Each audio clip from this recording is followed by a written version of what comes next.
Hello friends, നല്ല tasty ആയിട്ടുള്ള പഴംപൊരി ഉണ്ടാക്കിയാലോ. അതിനാവശ്യമായിട്ടുള്ള ഇൻഗ്രീഡിയൻസ് എന്തെന്ന് നോക്കാം. നല്ല പഴുത്ത നേന്ത്രപ്പഴമാണ് കേട്ടോ വേണ്ടത്. നല്ല പഴുത്ത പഴമാകുമ്പോൾ നല്ല ടേസ്റ്റ് ഉണ്ടാവും. അപ്പോൾ നല്ല പഴുത്ത നേന്ത്രപ്പഴം വേണം.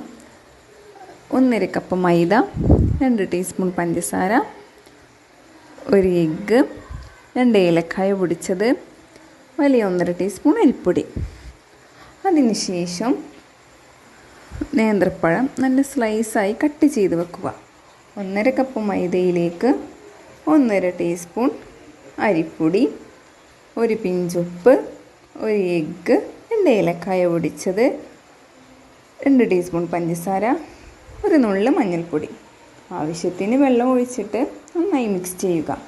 അധികം കട്ടിയിലല്ലാതെ കുറച്ച് ലൂസ് ടൈപ്പിൽ മിക്സ് ചെയ്യുക. അതിനുശേഷം അടുപ്പത്ത് പാൻ വെക്കുക. പാൻ ചൂടായി വരുമ്പോൾ അതിലേക്ക് എണ്ണ ഒഴിച്ചു കൊടുക്കുക. എണ്ണ ചൂടാവുമ്പോൾ ഓരോ പഴവും എടുത്ത് മാവിൽ മുക്കി എണ്ണയിലേക്ക് ഇട്ട് കൊടുക്കുക. മീഡിയം ഫ്ലെയിമിലിട്ട് അങ്ങോട്ടും ഇങ്ങോട്ടും തിരിച്ചിട്ട് നന്നായി മൊരിച്ചെടുക്കുക. നല്ല ചൂടുള്ള ചായയുടെ കൂടെ കഴിക്കാൻ നല്ല ടേസ്റ്റാണ് കേട്ടോ. വീഡിയോ ഇഷ്ടമായാൽ ലൈക്ക് ചെയ്യാനും സബ്സ്ക്രൈബ് ചെയ്യാനും മറക്കല്ലേ. അടുത്ത വീഡിയോയുമായി നമുക്ക് കാണാം.